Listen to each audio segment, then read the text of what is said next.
Hi നമസ്കാരം. സ്നേഹദീപ ഇലക്ട്രോണിക്സിലേക്ക് എല്ലാവർക്കും സ്വാഗതം. നമ്മുടെ സ്നേഹദീപത്തില് ഒരു ഇലക്ട്രിക് സൈക്കിൾ വന്നിട്ടുണ്ട്.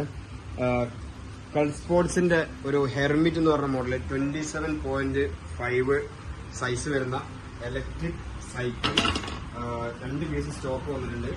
ഏകദേശം 40,000 രൂപ ഇതിന് ഓൺലൈനിൽ പ്രൈസ് വരുന്നുണ്ട്. നമ്മുടെ ഓഫർ പ്രൈസ് ആയിട്ട് സ്നേഹദീപ ഇലക്ട്രോണിക്സിൽ കൊടുക്കുന്നത് 32,000 രൂപക്കാണ്. ഇതില് നമുക്ക് 27.5 ആണ് ഇതിന്റെ സൈസ് വരുന്നത്.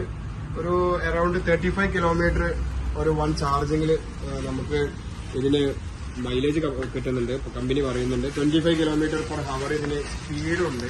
അതുപോലെ 3 മന്ത് ഇലക്ട്രോണിക് കോമ്പണന്റിനെല്ലാം വാറന്റിയും കമ്പനി പ്രൊവൈഡ് ചെയ്യുന്നുണ്ട്. ഇത് രണ്ടും ഫ്രഷ് പീസാണ്, ബ്രാൻഡ് ന്യൂ ആണ്. 3.5 അവേഴ്സ് ഫാസ്റ്റ് ചാർജിംഗ് ആണ് ഇതിന് വരുന്നത്.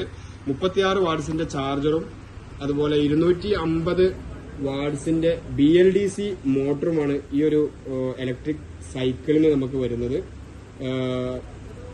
അതുപോലെ ഇതില് ഫ്യൂച്ചറായിട്ട് പറയാന്നുണ്ടെങ്കിൽ ഇതില് ലോക്ക് സിസ്റ്റം കാര്യങ്ങള്, അതുപോലെ ഇതില് കീ ആണ് വരുന്നത്. ഡിജിറ്റൽ ഡിസ്പ്ലേ, മീറ്റർ കാര്യങ്ങൾ എല്ലാം വരുന്നുണ്ട്. ഈ ഒരു സൈക്കിൾ നമുക്ക് വരുന്നത് സ്റ്റീൽ ഫ്രെയിമിലാണ്. അതുകൊണ്ട് തന്നെ 1 ഇയർ ഇതിന് സ്റ്റീൽ ഫ്രെയിം വാറന്റിയും കമ്പനി പ്രൊവൈഡ് ചെയ്യുന്നുണ്ട്. 3 month electric component warranty provide ചെയ്യുന്നുണ്ട്. നമ്മുടെ സ്നേഹദീപ ഇലക്ട്രോണിക്സിന്റെ ഓഫർ പ്രൈസ് വരുന്നത് 32,000 രൂപ.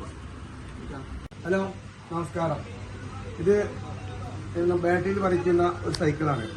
ഈ കാലഘട്ടങ്ങളിൽ പെട്രോളും ഡീസലിനൊക്കെ വിലവർദ്ധനയുള്ളപ്പോൾ ആളുകളൊക്കെ തന്നെ സൈക്കിളിലേക്ക് പോകുന്ന ഒരു കാലഘട്ടമാണ്. അപ്പോൾ ഇത് ആളുകൾക്ക് ചവിട്ടാൻ ബുദ്ധിമുട്ടുള്ള ആളുകൾക്ക് ബാറ്ററി ചാർജ് ചെയ്ത് ഉപയോഗിക്കാവുന്ന സംവിധാനമാണ്.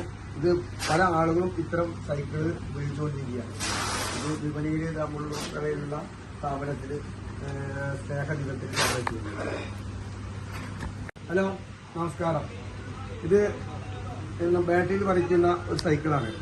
ഈ കാലഘട്ടങ്ങളിൽ പെട്രോളും ഡീസലിനൊക്കെ വിലവർദ്ധനയുള്ളപ്പോൾ ആളുകളൊക്കെ തന്നെ സൈക്കിളിലേക്ക് പോകുന്ന ഒരു കാലഘട്ടമാണ്. അപ്പോൾ ഇത് ആളുകൾക്ക് ചവിട്ടാൻ ബുദ്ധിമുട്ടുള്ള ആളുകൾക്ക് ബാറ്ററി ചാർജ് ചെയ്ത് ഉപയോഗിക്കാവുന്ന സംവിധാനമാണ്. ഇത് പല ആളുകളും ഇത്തരം സൈക്കിൾ ഉപയോഗിച്ചുകൊണ്ടിരിക്കുകയാണ്. ഇത് വിപണിയിൽ നമ്മളുള്ള സ്ഥാപനത്തിൽ സ്നേഹദീപത്തിൽ ചെയ്യുന്നത്.